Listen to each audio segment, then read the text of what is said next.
Okay. Hi, this is John Landers from T-Bames, formerly known as the Big Apple Indie Music Series in New York City. And we're celebrating our 10-year anniversary this year. And with that, we're interviewing artists who performed for us back in 2013 and 14. And who I have with me today is Richard Trifan, who performed for us on August 15th in 2013 at the Cutting Room. I believe it's 32nd Street East, 44 East 32nd. Yeah. Anyways, Richard, thank you for taking the time to meet with me today on this. Of course. So, I'm just going to say, I also enjoyed a performance you set up at the Gibson Studios as well. yes, yeah, that's where we started. And unfortunately, sadly to see that they all that one shut down. There some, I think, as of the COVID results, pandemic. Many of the venues, even Toshi's Living Room, where we ended up, shut down. Yeah. The only one left, I think, that I know is the Cutting Room at this point. Anyways, so so your impression with the event we did back then, how did you feel that went for you? Well, for me, it went very, very well. And what I liked about your whole series and approach is you wanted to feature the artist, the independent artist, and to help them grow their own, not just career, but the way they're seen by people. You know, I came up through being a New York City session player, you know, and I got known a lot for the Moog synthesizer, which is there behind me. And what your series did is allowed me and other artists to put their best songs out there, their best original work, you know, with either a solo performance or a small ensemble. And no one else was doing that at the time. Yes, I appreciate that. And curious is, when did you first realize that music was your calling? When did you first get into music? Well, I was kind of born into it. My dad was a violinist, and by the age of 2.5, actually, I was already being held at the piano by my father and mother, having fun, banging on the notes. This piano over here, my dad bought when I was 6 years old. It's a vintage Steinway, and I grew up with it all my life. So to answer your question, there really wasn't any doubt in my mind ever since I was 5 years old that, you know, this is what I enjoy doing, and I seem to have an ability at it. So I persisted with it. And who are your influences in the music?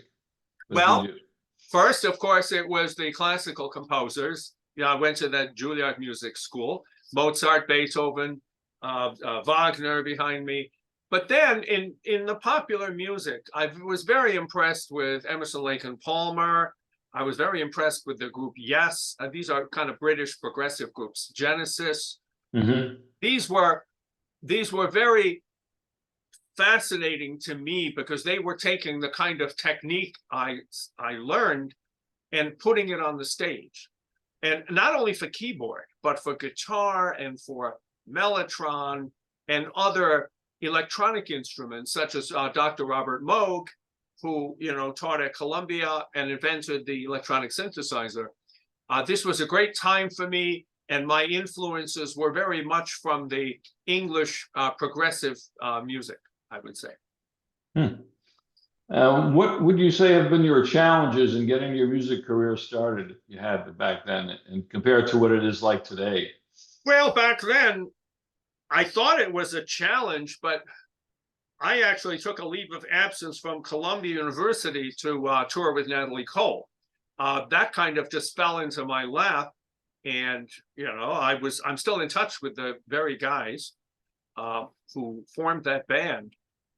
So the challenges then were more a matter of having the money for logistics to go to California to start a tour, afford the equipment.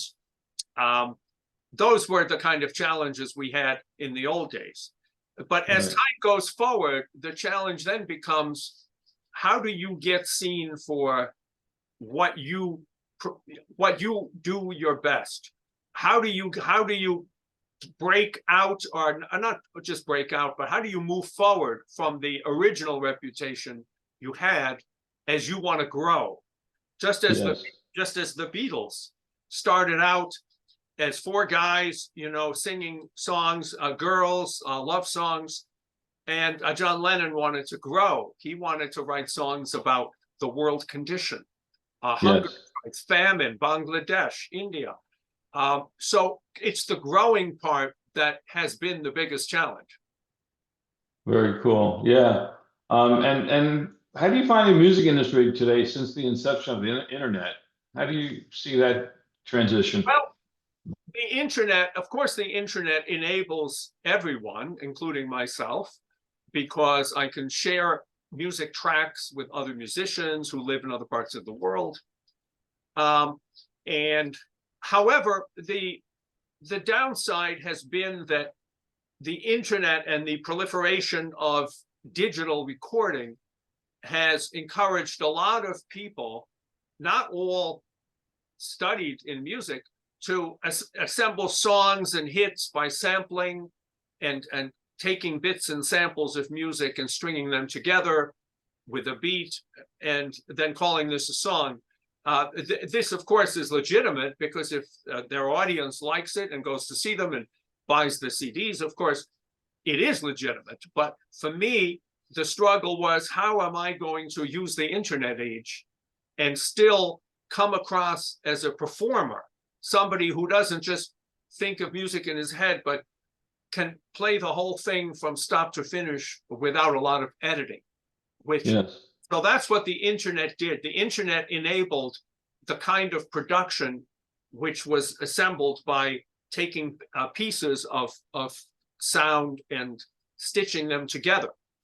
Before the internet, this wasn't possible, and people had to be in a theater on a stage, and you heard what they did live. And so the internet is successful in that it brings people together, but for somebody who wants to take it from the top, as we used to say in the studio, it doesn't really help me, because many times I put something on the internet and people will say, did you splice that together? Or did you record that at a slower speed and then speed up the tape? And I would say no, all these things. But all these things become possible in today's electronic age. Okay. Yeah. And what would you say is the most effective way you can market you're able to market your music today? Well, what I think is the right path for me, which I have been following, is to associate the music with a moment of time, a cause, a sentiment, a feeling, something on the news, some tragedy in the world, is inspiring to then empathize with people globally, and in so doing, create music that matches that empathy. So to put it a different way, in today's world, I can combine the music I write with a topic, with a subject, something in history, something that's current today, global warming, environmental risks. These are all very legitimate concerns, and I've done a string of documentary films with a very good friend of mine I went to high school with. He's Native American, and he specifically has devoted his life and art to photographing and also making documentary films about various stages of Native Americans getting more and more compartmentalized into reservations. And so I found this a perfect calling for writing soundtracks that convey the empathy that anyone would have. And in this way, the internet is a big help, because obviously through YouTube and other distribution, you can bring it to more people. Yes. I mean, I'm thinking about your 4th of July you did with Kim Cameron. I really enjoyed that. Well, thank you for that.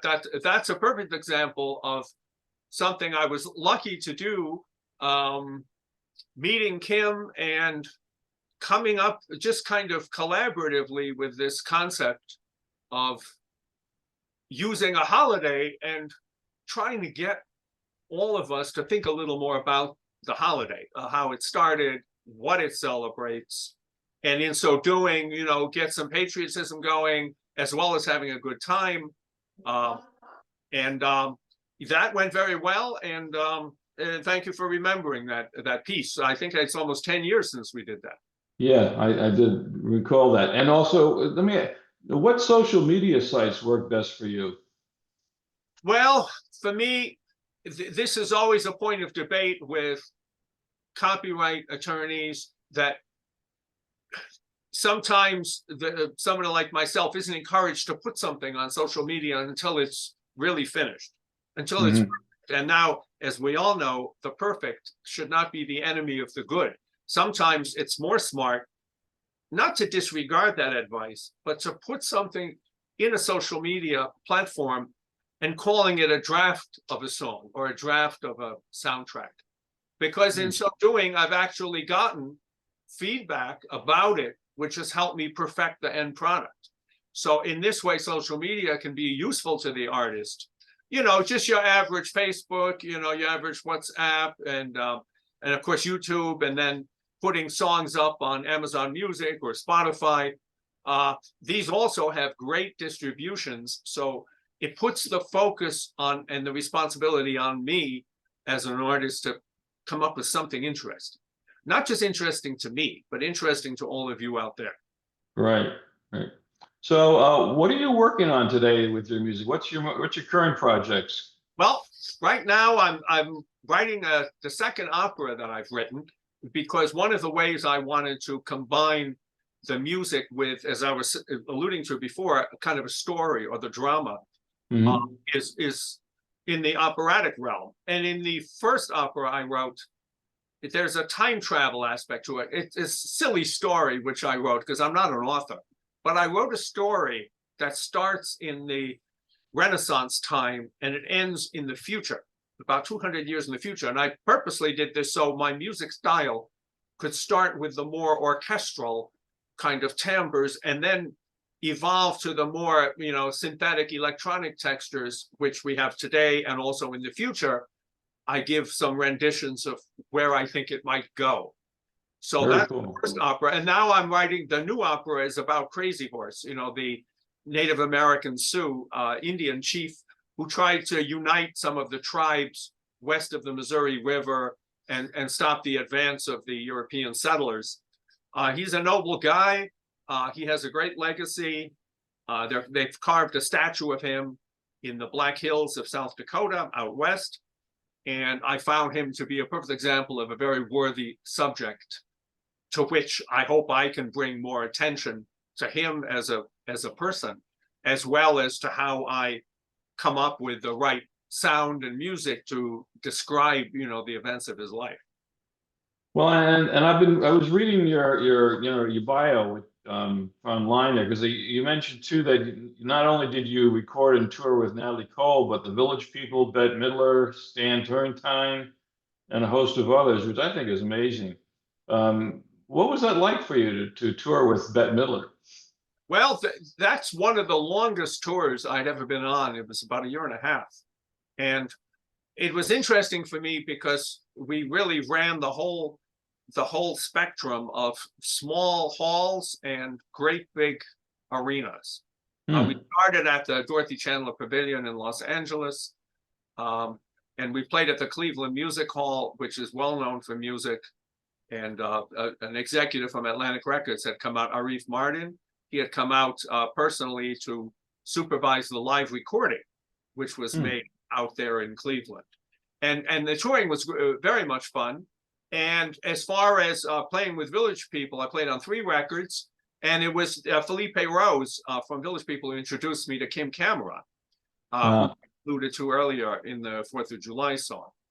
And it was wonderful to work with jazz greats like Luther Vandross, who I had also worked with, as well as Stan Turrentine and Lou Volpe, jazz guitarist, who also accompanied me on the Bette Midler tour. So at this phase in my life, it was fascinating for me to get calls from people I didn't know, but we had so many mutual friends it was just a natural progression. And what I won't ever forget is that this occurred before the internet. This occurred just through word of mouth advertising, telephone calls, and old-fashioned answering machines.